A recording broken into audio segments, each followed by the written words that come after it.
औज़ुबिल्लाहिमिनश्शैतानिर्रजीम बिस्मिल्लाहिर्रहमानिर्रहीम। अगर आप एफएससी प्री इंजीनियरिंग के स्टूडेंट हो और किसी भी तरह से इस वीडियो पे टपक आए हो तो वेरी वेरी कॉन्ग्रेचुलेशंस, क्योंकि ये वीडियो आपके लिए एकदम हलवा साबित होने वाली है।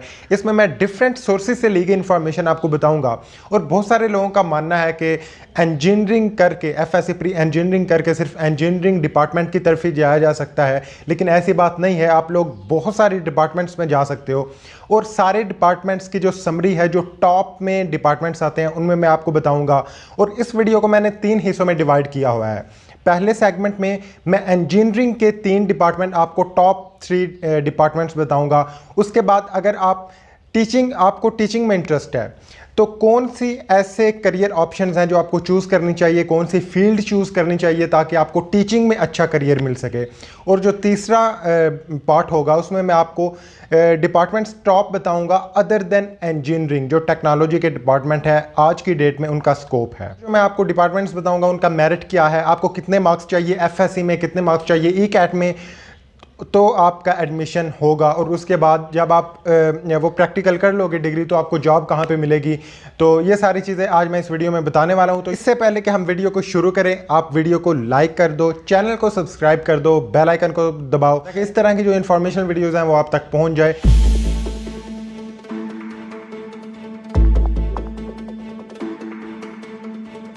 तो यह यहाँ पे जो पहला डिपार्टमेंट है जिस फील्ड की मैं बात करूँगा वो है मैकेनिकल इंजीनियरिंग। मैकेनिकल इंजीनियरिंग की सबसे पहले हम मेरिट की बात करते हैं कि आपको कितने मार्क्स चाहिए एफएससी में, कितने चाहिए ई कैट में, ताकि आपका अच्छी यूनिवर्सिटी में एडमिशन हो जाए।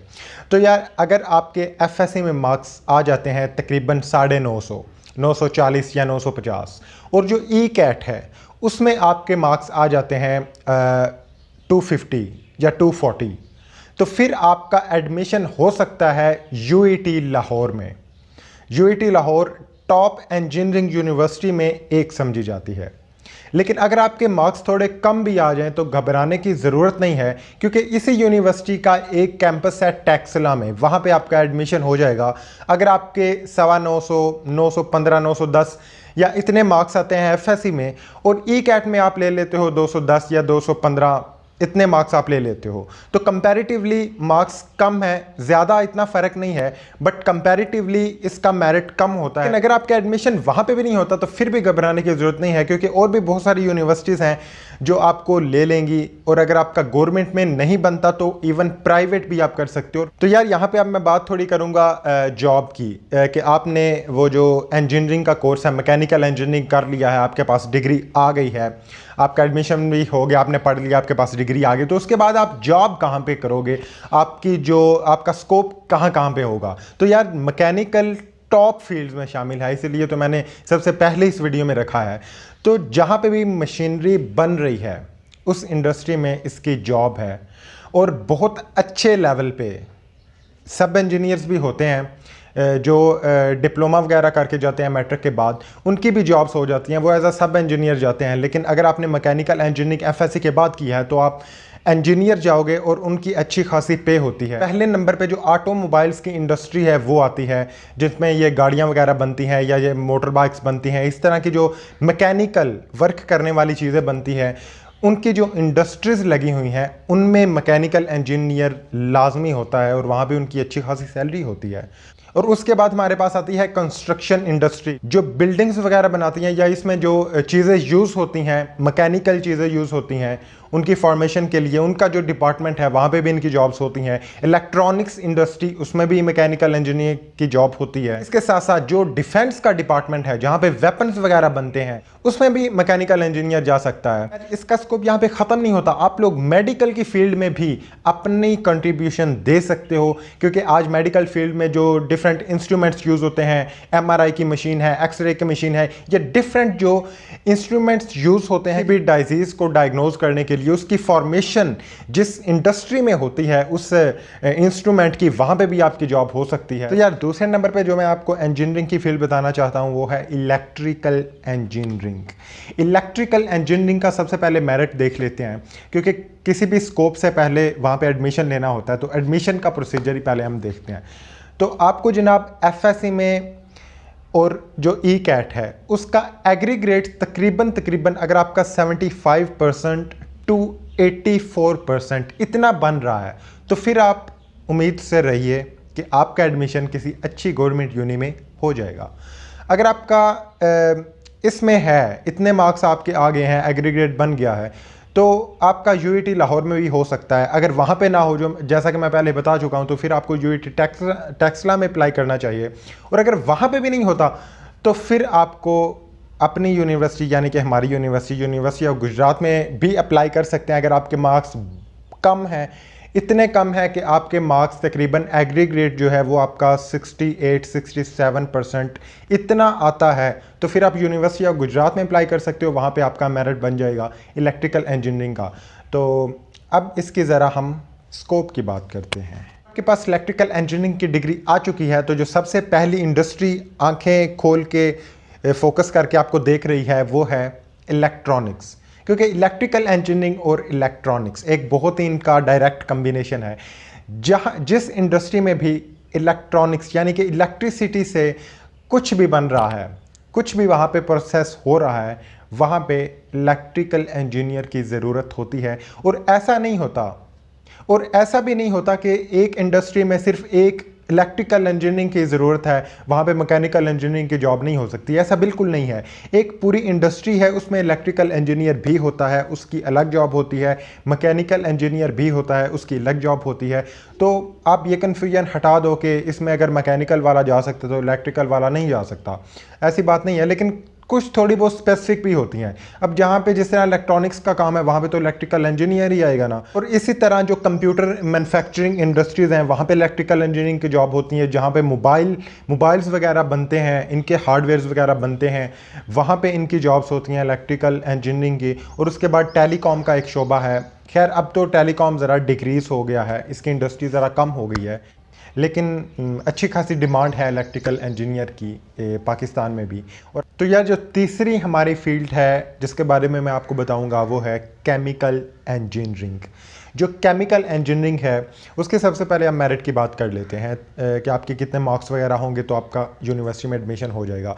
अगर आपके एग्रीगेट बन रहे हैं तकरीबन 70% to 75%, तो फिर आपको उम्मीद से रहना चाहिए, अप्लाई करना चाहिए अच्छी यूनिवर्सिटी में, जो गवर्नमेंट की यूनिवर्सिटी है, जिस तरह यूईटी है, नस्ट है, इस तरह की यूनिवर्सिटीज़ में। अब दूसरी बात यह है कि अगर आपके कम मार्क्स आ जाते हैं तो फिर आप यूनिवर्सिटी ऑफ गुजरात में भी अप्लाई कर दो। और एक बात मैं आपको बहुत इंपॉर्टेंट बता दूं, अगर आपके मार्क्स 70% से कम आते हैं तो फिर आप यूनिवर्सिटी ऑफ गुजरात में ज़रूर अप्लाई करना, क्योंकि उनका लास्ट मेरिट क्लोज हुआ था 65 पॉइंट समथिंग पे, ठीक है। और उस यूनिवर्सिटी से रिलेटेड भी एक मैं आपको बहुत इंपॉर्टेंट बात बता दूं कि सबसे पहले उस यूनिवर्सिटी के एडमिशन ओपन होते हैं, उसका ज़रूर आप चेक करते रहना। एफएससी के पेपर देख के आपने उसकी ज़रूर इन्फॉर्मेशन लेते रहना है और वहाँ पे अप्लाई करना है, क्योंकि अभी एफएससी का रिज़ल्ट नहीं आया होता तो उसकी जो एडमिशन है वो ओपन हो जाते हैं। अगर जॉब की बात करें तो केमिकल इंजीनियरिंग की भी बहुत अच्छी जॉब्स होती हैं। जिस तरह ये केमिकल्स का इंजीनियर होता है, जिस तरह मैकेनिकल इंजीनियर मशीनों का था, और इलेक्ट्रिसिटी जहाँ पे यूज़ हो रही है, प्रोडक्शन उसकी हो रही है, या ऐसे इंस्ट्रूमेंट जहाँ पे वो इलेक्ट्रिसिटी यूज़ हो रही है। और ये वाली चीज़ है केमिकल, जहाँ पे केमिकल्स का यूज़ होता है जिन इंडस्ट्रीज़ में। और सबसे टॉप पे है फार्मास्यूटिकल कंपनी, जहाँ पे दवाइयाँ बनती हैं। और आपको पता है कि ये है ही सारा केमिकल इंडस्ट्री ही है। फार्मास्यूटिकल कंपनी का अगर मैं दूसरा नाम रखना चाहूँ तो वो केमिकल इंडस्ट्री ही है। तो यहाँ पे आपकी बहुत अच्छी जॉब हो सकती है, बहुत अच्छी आपको सैलरी पैकेज मिल सकता है यहाँ पे। और दूसरी बात ये है कि इससे हट के भी और भी इंडस्ट्रीज़ है जहाँ पे आप लोग जा सकते हो, जहाँ पे केमिकल्स का यूज़ है, जहाँ पे केमिकल्स को बनाया जाता है। मिसाल के तौर पे जो पेट्रोलियम है या फ्यूल है, इस तरह की जो इंडस्ट्रीज़ हैं यहाँ पे भी इनकी जॉब होती है। और उसके बाद कुछ फूड इंडस्ट्रीज़ है, वहाँ पे भी जॉब होती है। तो इसका भी एक अच्छी खासी डिमांड है कंट्री में। जो वीडियो का पहला पार्ट था वो कंप्लीट हो चुका है, अब दूसरा पार्ट स्टार्ट होने लगा है। और इस पार्ट में मैं आपको ये बताऊँगा कि अगर आपको टीचिंग में इंटरेस्ट है तो आपको कौन सी फील्ड में जाना चाहिए, कौन सी डिग्री को चूज़ करना चाहिए। अब बहुत सारे लोगों के जहन में ये होता है कि टीचिंग तो हर शोबे में ही होती है, चाहे आप मैकेनिकल इंजीनियर बन जाओ, चाहे इलेक्ट्रिकल बन जाओ, आप स्पेशलाइजेशन करो किसी एक सब्जेक्ट में और उसके आप टीचर बन जाओ, यूनिवर्सिटी में जाके पढ़ाओ, ठीक है। लेकिन मैं वो वाली बात नहीं कर रहा, मैं कह रहा हूँ कि आपको कोई एक ऐसी फील्ड चूज़ करनी है जिसका स्पेसिफिक टीचिंग में बहुत ज़्यादा स्कोप हो। अगर हम बात करें मेडिकल स्टूडेंट्स की, एफएससी प्री मेडिकल के जो स्टूडेंट्स होते हैं, अगर उनमें किसी बंदे को टीचिंग का शौक़ होता है ना, तो वो मेनली 2 डिपार्टमेंट्स को चूज़ करता है, या ज़ूलॉजी को या बॉटनी को। और मुझे खुद टीचिंग का बहुत ज़्यादा इंटरेस्ट है और मैंने ज़ूलॉजी को चूज़ किया हुआ है क्योंकि मेनली टीचिंग का ही स्कोप है ज़ूलॉजी में। पाकिस्तान की बात कर रहा हूँ। अब अगर आप एफएससी प्री इंजीनियरिंग कर रहे हो तो फिर आपको कौन कौन से सब्जेक्ट चूज़ करने चाहिए? फिर आपको 2 जो चीज़ें हैं ना वो चूज़ करनी चाहिए, दोनों में से एक, और फिर मैं आपको बताऊंगा कि क्यों। पहली है बीएस फिज़िक्स या फिर बीएस मैथ। अगर आपको मैथ में थोड़ा बहुत इंटरेस्ट है, बीएस मैथ करो। और अगर आपको फ़िज़िक्स में इंटरेस्ट है, फ़िज़िक्स में भी डिफरेंट रूल्स अप्लाई होते हैं, मैथ्स के भी रूल्स अप्लाई होते हैं, और इंजीनियरिंग ये एक किस्म की फ़िज़िक्स इंजीनियरिंग ही है। तो अगर आपको इंजीनियरिंग में इंटरेस्ट है लेकिन आप टीचर बनना चाहते हो तो फिर आप बीएस फ़िज़िक्स कर लो। उसकी मेन वजह क्या है? मेन वजह ये है कि ये जो दोनों सब्जेक्ट हैं, फ़िज़िक्स और मैथ्स, ये स्कूल लेवल पे भी पढ़ाया जाता है, ये कॉलेज लेवल पे भी पढ़ाया जाता है। और हर बंदे का ये दिल होता है कि मुझे गवर्नमेंट की जॉब मिले बीएस करने के बाद। तो बीएस करने के बाद आप लोग 16 ग्रेड की जॉब के लिए अप्लाई कर सकते हो, जो मैट्रिक की टीचर्स होते हैं। अगर आपने बीएस फिज़िक्स किया हुआ है और कोई वैकेंसी आ गई है गवर्नमेंट की, आप वहाँ पे अप्लाई कर सकते हो और आपकी जॉब हो सकती है, तो आप फिज़िक्स के टीचर बनोगे।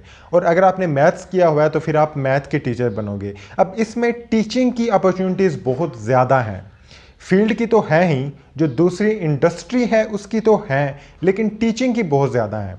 अब इस तरह, अब अगर हम दूसरे सिनेरियो में देखें कि आपने अगर इलेक्ट्रिकल इंजीनियरिंग में मिसाल के तौर पे कोई इलेक्ट्रॉनिक्स आपका सब्जेक्ट है, आपने उसमें स्पेशलाइजेशन कर लिया है। अब इलेक्ट्रॉनिक्स ना मैट्रिक में पढ़ाया जाता है, ना स्कूल में प्राइमरी वगैरह में होता है, ना कॉलेज में होता है। अगर आप इलेक्ट्रॉनिक्स पढ़ाना चाहते हो ना, तो वो जनाब आपको उसमें यूनिवर्सिटी लेवल पे ही जाना पड़ेगा, तो वो उसमें अपॉर्चुनिटीज़ कम हो जाती हैं। लेकिन ये जो 2 सब्जेक्ट्स हैं, इसमें अपॉर्चुनिटी टीचिंग की बहुत ज़्यादा है। तो इसलिए अगर आपका टीचिंग में इंटरेस्ट है तो आप बीएस फिज़िक्स कर सकते हो या बीएस मैथ कर सकते हो। और डिफरेंट मेरिट होते हैं इनके, कोई इतना ज़्यादा मेरिट नहीं होता। हाँ, टॉप यूनिवर्सिटीज़ का तो हर डिपार्टमेंट का ही ज़्यादा होता है, लेकिन जो एवरेज यूनिवर्सिटीज़ होती हैं उसमें एडमिशन हो जाता है। अगर आपके 70% से 80% तक इतने मार्क्स हैं तो एडमिशन आपको ईज़िली मिल जाएगा। और अगर आप कॉलेज के टीचर बनना चाहते हो तो उसके लिए बीएस काफ़ी नहीं है, उसके लिए आपको फिर एमफिल करना पड़ेगा। एमफिल करने के बाद आप कॉलेज के टीचर बन सकते हो और उनका 17 ग्रेड होता है गवर्नमेंट का। तो अब हम वीडियो का तीसरा पार्ट स्टार्ट करते हैं और इसमें मैं आपको बताऊंगा, अगर आप एफएससी प्री इंजीनियरिंग कर रहे हो, आपने जिस भी वजह से रखी, लेकिन आप इंजीनियर नहीं बनना चाहते, आप ना मैकेनिकल करना चाहते हो, ना इलेक्ट्रिकल करना चाहते हो, ना सिविल, कुछ भी नहीं आप करना चाहते, लेकिन फिर भी आप चाहते हो कि आपका किसी और डिपार्टमेंट में हो, तो ऐसा भी पॉसिबल है।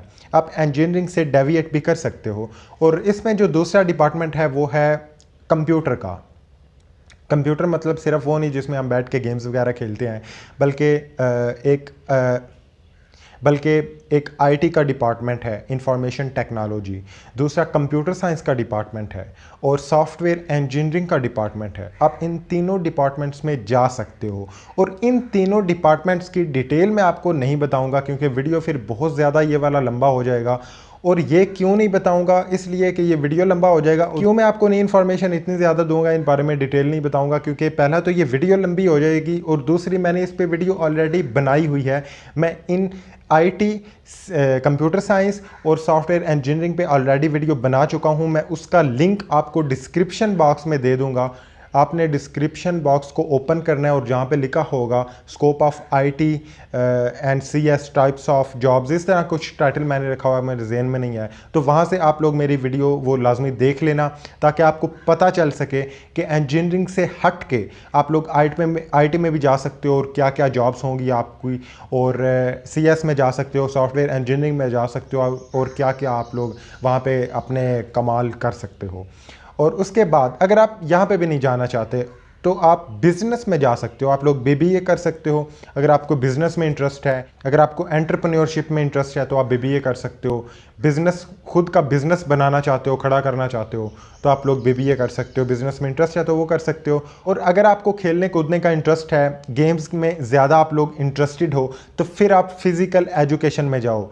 इसकी भी मैं आपको डिटेल नहीं बताऊंगा क्योंकि इस पर भी मैंने एक वीडियो बना चुका हूँ, स्कोप ऑफ फिज़िकल एजुकेशन। उसका भी लिंक मैं नीचे डिस्क्रिप्शन बॉक्स में दे दूंगा, वो लाजमी देख लेना अगर आपको खेलने कूदने का इंटरेस्ट है। और अगर बंदा मुझे कोई कहे ना, कोई बच्चा आके ये कहे कि मेरा इंटरेस्ट है खेलने में, मुझे फ़ुटबॉल में बहुत ज़्यादा शौक़ है, क्रिकेट में बहुत ज़्यादा शौक़ है, तो मैं उसको कभी रिकमेंड नहीं करूँगा कि वो एमबीबीएस करे या इंजीनियरिंग करे। मैं उसको ये रिकमेंड करूँगा कि वो फ़िज़िकल एजुकेशन कर ले, क्योंकि वहाँ पे उन्होंने खेलना कूदना होता है और अच्छा वहाँ पे करियर बना जाते हैं जिसका पैशन होता है। तो फ़िज़िकल एजुकेशन भी एक डिपार्टमेंट है जहाँ पे भी आप लोग जा सकते हो। और इसके साथ साथ अगर आपको मीडिया में जाने का शौक़ है, टीवी के अंदर घुसने का शौक़ है, बोलने का शौक़ है, कम्युनिकेशन आपकी अच्छी है, आप रिपोर्टर बनना चाहते हो, आप एंकर बनना चाहते हो, एंकर पर्सन बनना चाहते हो, तो इस तरह की चीज़ों के लिए आपको फिर मैस कम्युनिकेशन करना पड़ेगा। बीएस मैस कम्युनिकेशन भी एक डिपार्टमेंट है जो जे डिग्री अगर आप ले लेते हो तो फिर आप मीडिया में घुस सकते हो, टीवी चैनल्स में, रेडियो चैनल्स में, या फिर खुद का एक यूट्यूब चैनल खोल लो। खैर ये तो कोई भी खोल सकता है। तो यार वीडियो अगर अच्छी लगी है तो वीडियो को ज़रूर लाइक और ऐसे बंदे के साथ इस वीडियो को शेयर कर दो, उसके इनबॉक्स में, व्हाट्सएप में ये वीडियो ठोक दो जो एफएससी प्री इंजीनियरिंग कर रहा है, ताकि उसका फ़ायदा हो सके। तो wish you all the very best. Thank you so much.